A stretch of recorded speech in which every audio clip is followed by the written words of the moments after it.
Hello, everyone. Welcome to PEAK IDV Live. I'm your host, Steve Craig, founder and chief enablement officer of PEAK IDV. Today, we have a really exciting presentation, how Fraudsters Trick IDV Systems with advanced AI. I have on the line today two industry leaders who are going to be walking you through their experience directly with fraudsters using advanced AI. We have Peter Monroe from SCAUT. Welcome, Peter. Thank you for joining. Hi, Steve. We also have Donald Green from Trustmatic. Hi, Steve. Thanks for having me back on the show. Great to be here. Yeah, thank you both for making the time. When we jump into the topic today, before we get started, I think it would be great if maybe you go a little bit into your backgrounds to share with the audience more about yourself and your company and what you do. Maybe, Peter, we start with you. Okay, thank you very much. As you said, I run a company called SCAUT, SCAUT, which stands for Screening Automated. We are a background screening firm based out of Czech Republic, but we operate mostly anywhere in Europe and serve also or service international clients from all over the globe, especially with their IT recruitment needs, which obviously seem to be coming mostly from the eastern regions, where it's very hard to conduct some types of background screening, which may be typical in the Western world. As for myself, I have over 20 years experience in either background screening or forensic investigations and open source intelligence. And I think that kind of shows what we will be speaking about today as well, because we take a lot of that open source intelligence and apply it to the background screening to, first of all, automate, but then also make the research that we do much more valuable for our clients. Excellent. Welcome, Peter. Donald. So yeah, as for me, so I've been in the identity and biometrics industry for most of the last 10 years, getting some great experience working with governments and enterprises in more than 60 countries, doing large-scale identity projects. And took the decision just under 3 years ago to found Trustmatic, and that was based on my own experience from using identity verification solutions and kind of finding some common themes. Those were that most of them were not very easy to use. They took too long to get through the IDV process, and most importantly, they were not resistant to fraud. They were not resistant to fake IDs, modified IDs, stolen IDs, and fake faces and different presentation attacks.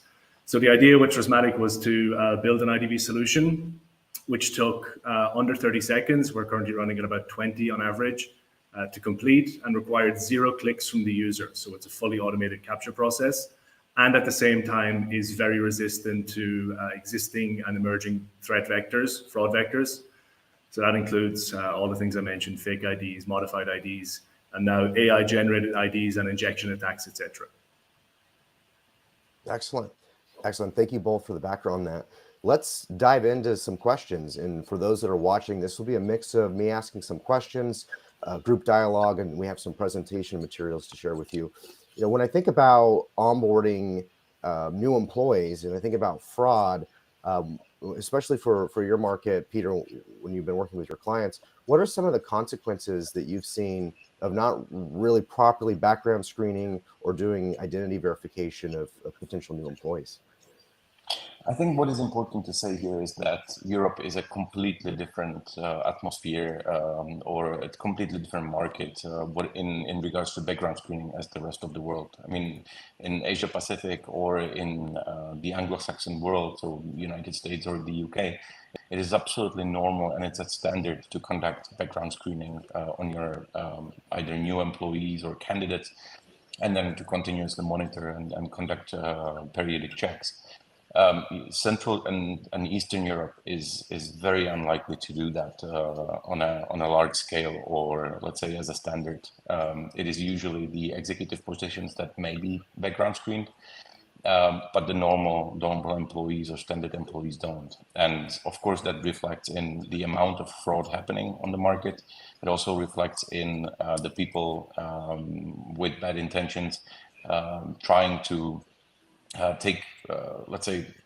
trying to take benefit of that, and that's why maybe some of the Central European companies are actually targeted way more by organized gangs from anywhere in the world, trying to hack into the companies and get across or inside the companies through their normal recruitment process. What we also see quite heavily happening is these bad guys on that other side using the procurement system to get into the company. So they're not going through your regular recruitment, but they would be hunted or headhunted by specific firms or specialized firms as IT staff that are usually typically outsourced. So as an external service, your contractors or freelancers. Now, what happens then? So, what are the threats? Apart from the fact that there is a very high casualty rate of property theft or data theft and data breach, it may also lead to potentially implanting bad code. It can be used for surveillance by other companies to steal data or steal information from the companies or from the clients, and of course it may of course result in, let's say, bad PR and just reputational damages when you hire somebody who is not fit for the job as well. Yeah, it's interesting when people think fraud, they often think just monetary loss, that they're trying to steal a paycheck. But you bring up some really good points around what exactly it is that they're doing. It's intellectual property, perhaps it's injecting malicious code. It's fascinating. What can people do to stay protected against some of this identity impersonation? And perhaps that's a question for you or also Donald. So, the fun part about this is if you think about your home, if you think about your personal computer, it is absolutely normal to have an antivirus on your system. We've learned to live with it. You leave your house, you lock it, you don't leave your door open. And it's normal. Maybe if you hire a nanny, you would want to know who she is if you want to leave her in your house unprotected or without unsupervised. Sorry. But on the other side, we don't think about it. And again, being said, regionally, we are not accustomed to think about that in Europe when hiring, when putting people into companies. And I think this is a very bad thing, and it will at some point explode. And that's why we worked very closely with Trustmatic here to build a strong first line of defense. I mean, knowing who you hire, at least that they are not impersonating another person, is a minimum that we believe must be applied to every company around the world, not just Europe. Yeah, Donald, you have anything to add on that? Yeah, I think just to add to what Peter said, I mean, you can definitely consider SCAUT as the antivirus inside HR departments. And we consider ourselves as the initial establishment of trust component of that. So background screening doesn't work unless you are really sure that the person you're screening is who they claim to be. And that's the piece of the puzzle that we solve with SCAUT and their customers. Excellent. When we were talking prior to setting up this live event, Peter, you described one particular attack where you encountered this identity impersonation process and where you dove in. I'll share a presentation that I've prepared for this to briefly run you through what we know today is an organized Asian gang of individuals presenting themselves under European identities, assumed identities that some of them are completely made up. Some of these are actually existing people where they stole their identities. So I think I have 2 or 3 which I would like to talk about and show here. The first one is a person that was presenting himself as Dennis Emil Loss. He appeared to be a Danish individual, a front-end developer, no, full-stack developer, I'm sorry, who presented himself with identity documents or two photographs of a passport where he was not able to pass, or when he was not able to pass Trustmatic's verification, which is implemented directly in SCAUT as the first step. So he actually went to the client and he complained about not being able to pass the verification, that SCAUT system is bad, and here are my documents, and go on with it, and please hire me. He was actually very close to being hired when this case got across our desk. And some of the things that I would bring up here on the document, but maybe Donald can jump in if he wants to as well, is, and you will see this on all three documents that I will show you from three different identities. If you look at the lower right corner, bottom right corner of the passport, the signature of the person is actually a font from a computer. It's not a handwritten signature, which is something that should bring up your attention or should raise awareness when going across that. On the other side, there is several other document failures that during the generating of the document, which I will leave to Donald to talk about.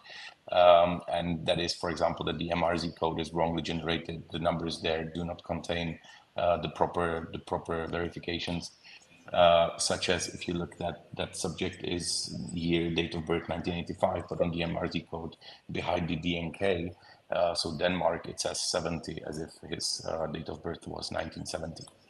But regarding that person, he also did provide a criminal record certificate, which he provided to the client, which appears to be valid. Just judging from it, unfortunately, Denmark doesn't actually have an online system where you can verify this. So you'd have to go directly talk to the issuer. And then he was also presenting himself under a trade license, which I've deleted some of the data here because he really did steal that person's identity. But he was diligent enough to find a company that existed, that he would have joined our client's company under that ID of that company and would start providing services to them and would have access to their source code for a very, very important application. He did have when looking closer at him, when we knew something was up, we also looked at his profile on LinkedIn. Every one of these that I will talk about has a LinkedIn profile. If you look at them, some things that actually show or pinpoint what you should focus on. I mean, running the picture through Google Pictures, we found out it was a picture from a library. There were other connections that didn't make much sense. Another person that came in a bit later was Maciej. Maciej was a Slovak individual whom, again, it was a different client also using SCAUT. And in this case, when we saw that, it was actually the same individual that we have seen just before, with the same picture, just a document generated at the same page, at the same website, for about $8, I think. And again, using an identity or assuming an identity of an existing person. Again, if you look at the signature on the document, it is the same type of font. And the third one that I will talk about, but I will, maybe if Donald wants to add something on the documents itself, then we can talk a bit on that before going to the third one and connecting it to the organized group. Yeah, so just on that, there's a couple of ways that we can detect that this document is fraudulent. And I think in this case, the particular fraudster in question made quite a number of mistakes. The first category of checks would be logical checks. So that's a lot to do with the machine readable zone, or in some cases of documents, QR codes and barcodes, where we can extract data from those and compare them with the data on the visual inspection zone, or VIZ. So in the case of this particular fraudster, we could have caught him already with some logical checks. We could have noticed that the date of birth was different than the MRZ. We could have noticed that, for example, in one document he had 2 first names, whereas in the second he only had 1. However, if the fraudster doesn't make those mistakes, and in particular if the hiring company allows the person to either email their document or to upload it from a file on their PC, and those mistakes aren't there, it's very likely this check would go through and the person would actually be hired. So the other layer and more advanced layer of checks that we've put in here are actually controlling the capture process. So we don't allow, and SCAUT doesn't allow through Trustmatic, users to upload a saved file from their hardware, from their PC or mobile phone. And this allows us to ensure that the document we're dealing with is actually physically present and hasn't been modified. So in this case, the initial flag that came back from the Trustmatic system was that this document was actually taken from a screen, and that's a huge red flag. Another thing fraudsters do to get around that is they actually print the document on reasonably high quality paper with a good printer. Again, we've got technology which can detect that. So those are things that it's an interesting, I guess, warning for companies out there to really control the capture process of documents, because fraudsters can make quite convincing fake IDs. But if they can't get them physically into your system by uploading them, you've got an extra layer of defense in that whole fraud detection aspect. A question for you both. In this process of analyzing the fraud activity, what techniques do you think they're deploying? Are these basic Photoshop techniques? You mentioned printing. Where do you see AI layering into this? Like, how are they using some of the generative media or other processes to improve the quality of their documents? If I can take over the screen, I can just show, I can begin to answer your question from that point. Yeah, absolutely. Let's start with this one. Okay, so this is an example of one of the most common types of a document fraud that we would see at Trustmatic. This is, of course, my face wearing a prosthetic mask to in some way obscure who I really am, and using a really simple online tool. It's actually a tool which you can pay using cryptocurrency, Bitcoin, etc. I think the cost is about $7 or $8 to produce this identity document. You can add in all of the biographic data that you want. You can add in whatever facial image you want, and it produces this very convincing document. Most of the checks would come back from a logical perspective as being okay in terms of MRZ, visual inspection zone, etc. And from a, let's say, manual inspection perspective, you can see here all of the security features are in place. The colored lines are going across my face. So an analyst in a back office function would see this document if it came through to them, and very likely click accept, whereas algorithms that we use can actually detect that it's fraudulent. The second example is if we don't want to use a picture of a real person, we can use websites like thispersondoesnotexist.com, where this face generated that you see on the screen is completely generated by AI. So this is not a real person. And if we continually refresh this, we just get many different images. It's theoretically unlimited. And we just get an image, keep refreshing until we get an image that we like. We copy it, remove the background using remove.bg, which is a really simple way of removing backgrounds, and upload that onto a document. An example of that is this character we've created called James White. James has a convincing looking Irish passport, except for the fact that I've actually put his first name and last name in the wrong order, which is my mistake. So my fraud skills need some sharpening in this case. But the face on this document that you see is a human who doesn't exist. And we can take that a step further. I can take that image of the person that I've created through this person does not exist, and I can actually create a moving deep fake of that face, where they'll be able to smile, blink, move their head, and do all of the usual things that are needed to get past some of the liveness detection technology that we see on the market today. So, and then we have another person here who actually uses, and this will be a bit more interesting case to show you also how even the fraudsters do mistakes, apart from just leaving them on the document itself. And bear in mind, this is still one organized group, just different individuals, different identities with different clients, but then they all link up together. In this case, we had an individual who was coming out under a name Mark Gronsky. He also used a name Miroslav Komadina, where he suggested Miroslav was his boss at a company where he worked. Now Miroslav is the one on the right, posing as a person working for a company that he never worked for, which was completely unrelated to this case. They just stole an identity or used a picture of somebody else from an annual report of that company. But what comes more interesting is, again, they used an Estonian identity here. Again, coming from the same website which Donald was mentioning before. And where Donald mentioned that there is actually documents that then have another feature or layer which is put on top of that picture. It's actually the QR code here. So Estonian passports have a verification QR code. So if you actually took a picture of this specific QR code right now, it would take you to the Estonian police database, and it would confirm that the passport is valid. But what it confirms is actually that the number of the document exists. And that's something that, again, we see quite a lot in various countries. They have databases of lost or stolen documents. So you can run the document number against that. But if you completely make up a number, it doesn't show in the document, in the library of stolen or invalidated documents. Therefore, an unknown HR person who pretends or assumes that the database would confirm the authenticity of the document is left hanging again. Now, if we run it through another tool that we use in SCAUT, so SCAUT actually uses a number of various tools based on AI or not, which we integrate to run all kinds of forensics and forensic tests.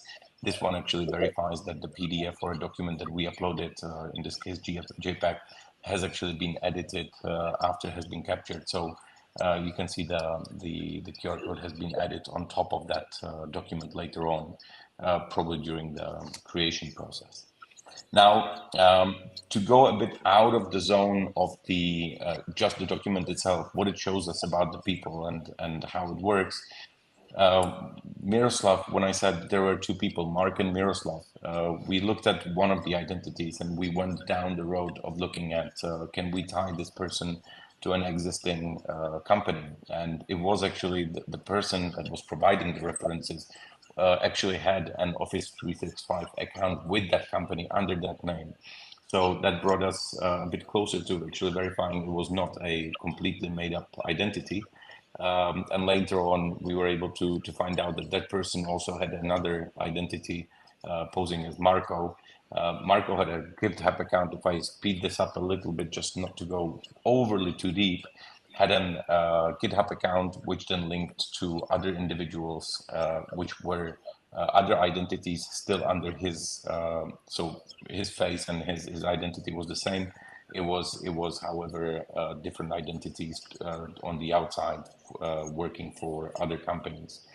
So once we would have Miroslav, then we have Marco, then we have Yang Yu, and it then takes us all to a senior software engineer out of the US who originally comes from Dangdong near North Korea. And we have so far been able to track around 470 accounts on LinkedIn of the same group, confirming that they work for various software studios, work for different software houses, being outsourced. We've actually spoken to an outsourcing agency which had all of them, almost, it was about 87% of the profiles were actually in their database, being body shopped to other companies. So these guys would simply, the only thing they're doing is using advanced techniques to see everything else on what's going on LinkedIn. Every new job posting, they would just send and apply for and try to get inside the company. It's fascinating. And as you dug deeper into these profiles, did you speak with some of the employers to understand what the patterns were of these individuals in terms of what they were doing and what they were accessing and how long they stayed engaged? Yes, we actually have a few recordings with the individuals as well. We were able to talk to some directly posing as HR or recruiters for those specific clients when we took over the communication as a next level of interviews.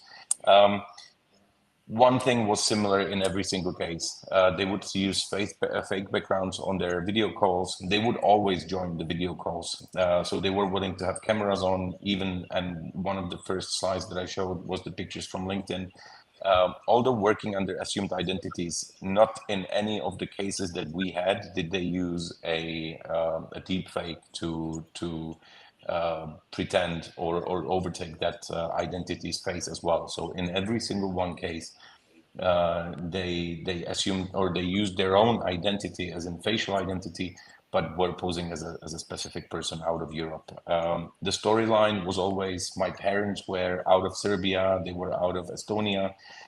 They picked countries very diligently. They picked countries in which you can actually activate your tax identification number. You don't need to apply for a trade license, so you don't need to register. That means basically everybody who has that nationality can actually work as a freelancer. So they would use Greece, Estonia, Denmark. We saw a lot of Serbians, but all of them were Asian or of Asian origin at that point. When asked if they could present their passport, so at least show it onto the camera, not a single one was able to produce it. When then looking more into detail on the recordings, you could see they were all, or most of them must have been in larger office or warehouses because of the translucent lights above them, which you can clearly make up. So it seemed like it would have been one place where they all work. It wasn't a home office, or even by sound, there was no echo. So there is quite a lot that pinpoints. None of them could show you their location on Google Maps. So we asked, could you open Google Maps and show us where you live? Sure, he did. Can you then turn on location so we can see where you actually are? No, he can't. They would disconnect if they were put a bit under pressure, but they were all very knowledgeable as far as the let's say IT itself. So programming, they would pass any type of test that they were given. So it's not somebody trying to get a job just because he would get a better pay out of Europe. I don't think they're being resold as a, let's say, cheap body shopping agency which doesn't pay taxes. And unfortunately, not in any of the cases were we able to track down where they were supposed to be paid, which again, follow the money would be an appropriate forensic approach. But in all of these cases, they would have issued the invoice only after they were hired and after the first month has passed, which makes that a huge difference between a typical HR process and procurement. So services get purchased and then get paid later on. With HR, you actually need to register. You need to register that person with your tax authority, etc. So that makes it a little different. But they use burn identities. We can certainly tell once anybody is uncovered, the identity changes, the LinkedIn profile stays. Now it's a different person, and it's a revolving wheel.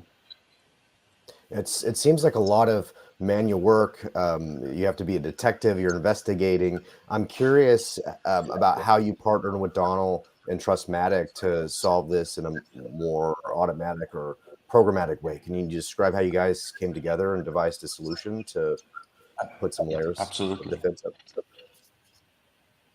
Absolutely. The biggest problem we were having is obviously to automate the manual work that we have, let's say 50 to 100 cases a day that need to be offloaded, that seem suspicious or somehow needs to be further reviewed. And so we pay a lot of attention to picking technologies and partners and providers that we can really trust in really having a, I'd say, low false positives impact on us. And Donald's team has been immensely important in that. But I think that the way that the integration, everything works, I'll happily leave to Donald to talk more on.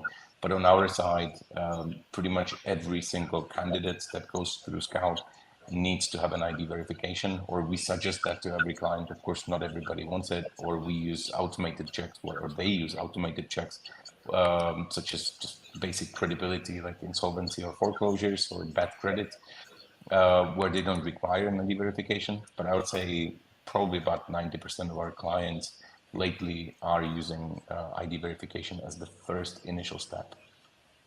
Great. And Donald, can you elaborate on some of the specific technologies that are being leveraged? Not like proprietary technologies, but what are the components? This is a pretty technical audience that watches these PEAK IDV events. Yeah, sure. So the first step in any IDV process is obviously capturing the data.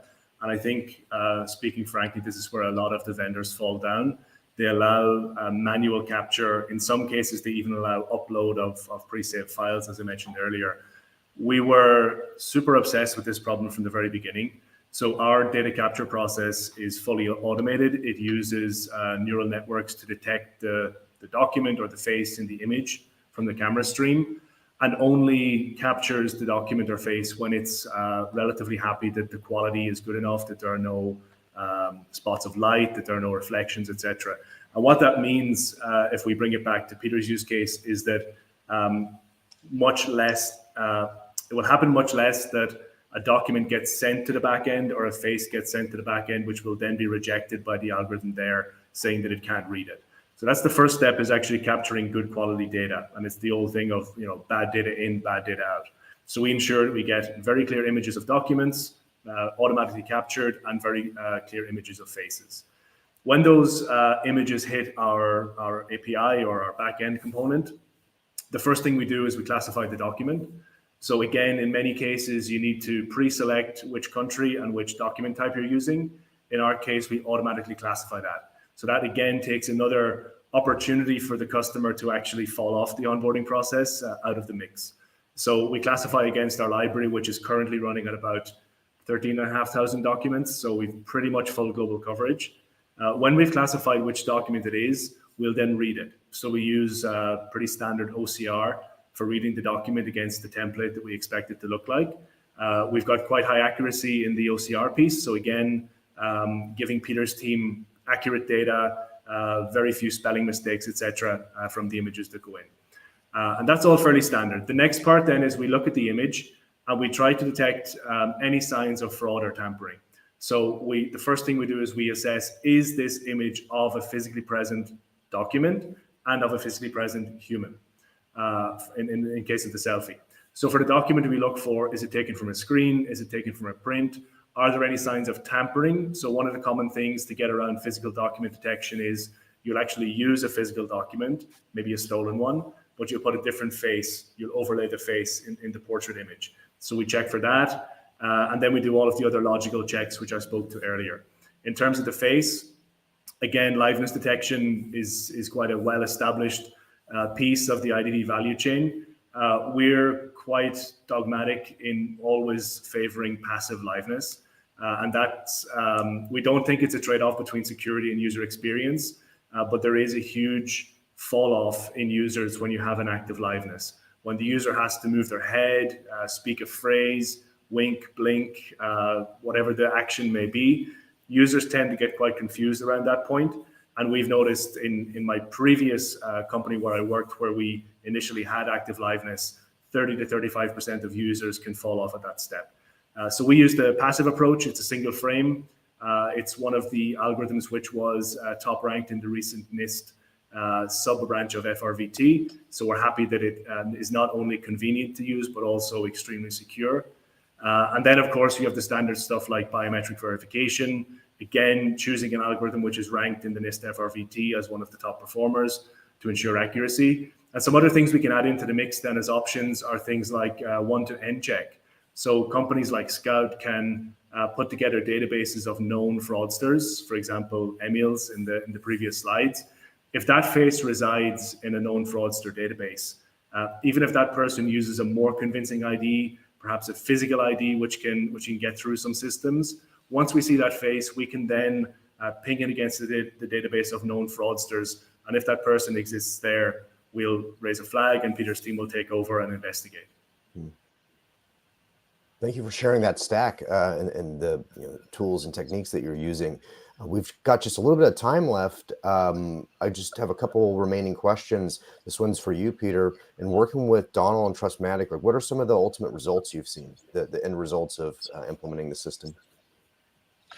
So to us, I mean, we were really pleasantly surprised on, first of all, how quick the implementation was. It was just really a matter of hours to days, really, truthfully. So the way the solution is completely prepared and done and documented was a breeze to work with.